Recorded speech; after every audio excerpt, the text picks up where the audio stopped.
Dear students, good evening. Welcome to Law Excellence IAS. Let us start the discussion on today's newspaper, that is 9th January 2021.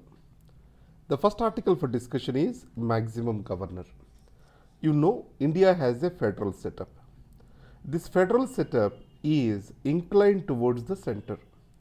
It means that Indian federal setup is not truly federal in American sense. It is a federation of its own kind. This federation has a tilt towards center. It is called centralizing tendency of Indian federation. The most important institution in this centralizing tendency is the office of governor. So this office of governor is supposed to act as a constitutional head of the state, but more or less he acts as an agent of the center. It means he tries to create irritations in the opposition ruled states. Example, we are seeing this in Kerala, West Bengal, to an extent in Telangana too. And the second is, center is also trying to tilt federation with certain other instruments. Let us take agriculture. It is a subject in the state list. It means who has to make the law on a subject in the state list? State legislature. But Union Parliament passed the farm bills, even without consultation with the states. The third is Rajya Sabha. If you take, it is supposed to be the protector of the interests of the states. That is the reason why it is also called as Council of States. If a bill is designated or stamped as a money bill, then Rajya Sabha will lose its powers to vote and to deny that particular bill. So most of the controversial bills, either it is Farm Bill, Aadhaar Bill, all these are being passed as the money bill, and they are being stamped as the money bill by the Speaker of the Lok Sabha. Because of this, the authority of Rajya Sabha has come down. Finally, misuse of the central agencies like CBI, especially opposition party leaders are being browbeat, are being made insecure, defensive by using or misusing these central agencies against them. So that way, Indian federalism and federal spirit is weakening, and consultation with the states is almost become an issue of the past. When Prime Minister Modi came to power, he spoke about cooperative federalism and took certain steps in this direction. But today that spirit of cooperative federalism appears to be missing. The next article is hasty approval, no transparency. Emergency use authorization is given to two vaccines, Covaxin and Covishield. In this context, phase 3 trials of these two vaccines in India are not complete. Obviously, transparency is essential to build trust on the vaccines. If the people do not trust the vaccines, it leads to vaccine hesitancy, and people will not believe that vaccine and they will not take that particular vaccine. So entire effort which we have put in developing and then creating a infrastructure to distribute the vaccine gets waste if the people do not trust that particular vaccine. So people not trusting the vaccine and not taking the vaccine, we call it as vaccine hesitancy. If you take USA, FDA has live telecasted the select committee or scientific communities meeting on approval of these vaccines of Pfizer and Moderna. And in the case of UK, all the documents related to the approval of the vaccines of AstraZeneca Oxford vaccine, which is called, are made public. So that's the reason why they enjoyed greater trust. India could have taken up the same path. That is what author is saying here. Care is the standard of trial. What is meant by vaccine trial? It is to ensure efficacy and safety of the vaccine. There are multiple stages in this. The phase 3 is the most important. These are called human trials. These human trials are meant to establish safety and efficacy in humans. In this case, the people who are participating in trials, they also need to be protected. For that, various protocols, various kinds of information have to be submitted. In this scenario in India, when Serum Institute of India has started this Covishield trials, one person from Tamil Nadu raised an objection saying that he has got certain neural disorder after taking the vaccine. So Serum Institute, government, everyone have become silent on this. So when we don't provide for the answers with reasons, if you don't give reasons, and we don't break these myths or establish trust with the people, ultimately it leads to have vaccine hesitancy. The people will not come forward to take up the vaccine. That is called vaccine hesitancy. Black and grey. These are the lists in Financial Action Task Force. The Financial Action Task Force has the responsibility to prevent money laundering and terror financing. In this case, any country which is involved with these activities, it will be put in grey list, then pushed into black list if it is not listening. Now the Pakistan in the grey list. Once in the grey list, the Pakistan do not get any kind of finances that it has to get from abroad.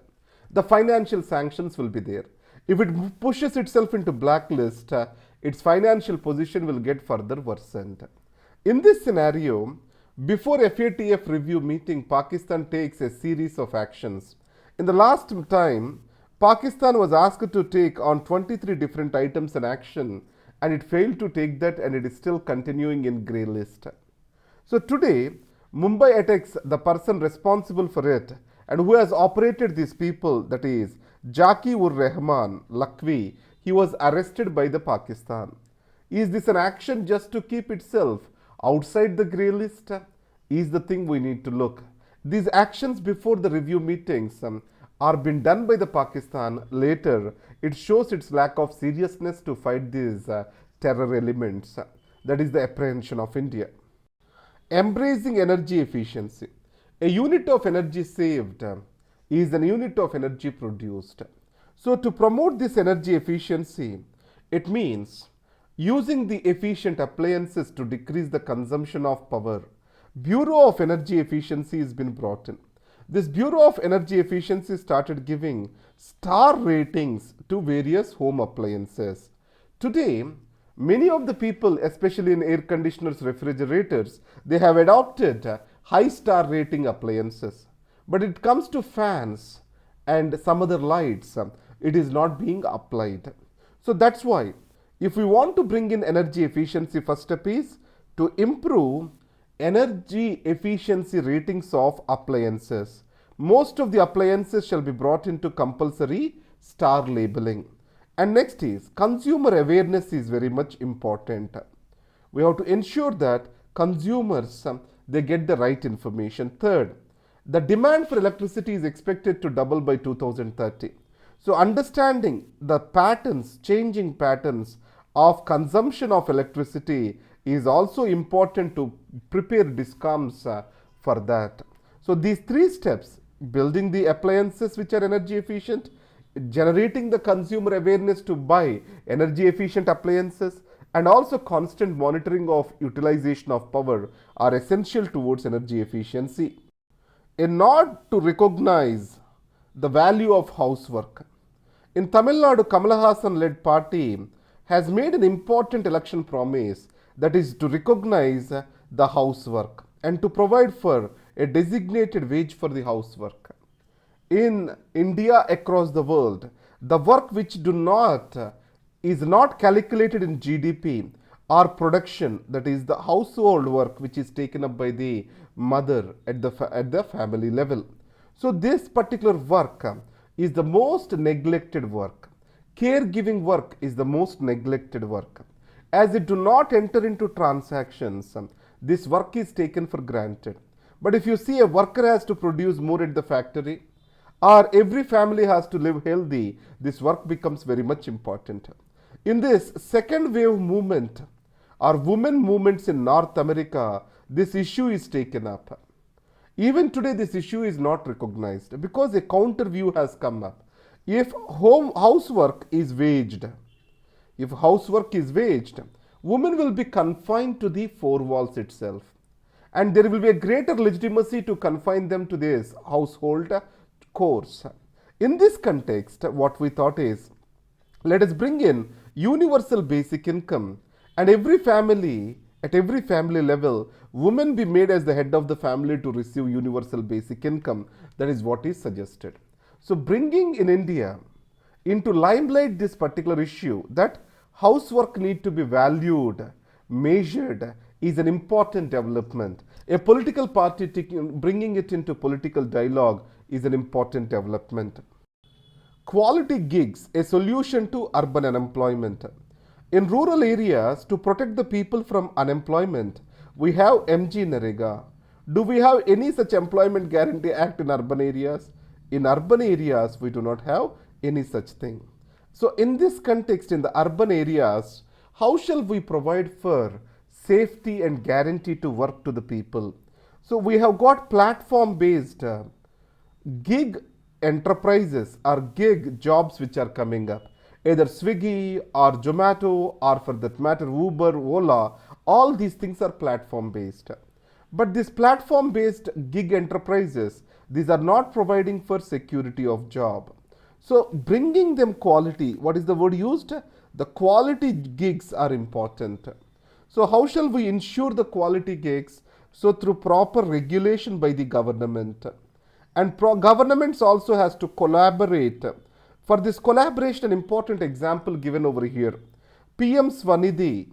This is meant to provide 10,000 of rupees to street vendors to protect their employment.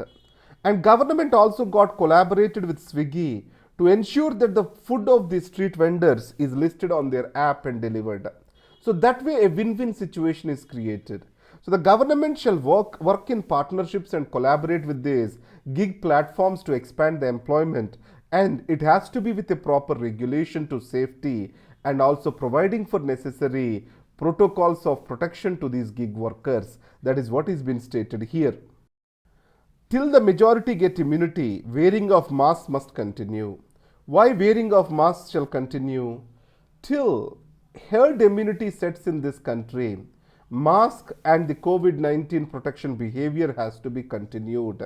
Remember, who has to get the vaccine? Shall we bring in private people to give the vaccine? Here, vaccine has to be recognized as a public good. So in this case, what has to guide us in giving the vaccine is equity. So till the vaccine supplies increase, government has to prioritize who has to get the vaccine. Once the sufficient quantities of the vaccine are available, then we can allow for the private people, private hospitals to deliver the vaccine too. That is what is stated here. The final article, India to aim at reformed multilateralism. The word reformed multilateralism I did not understand, but India is keen to promote multilateralism.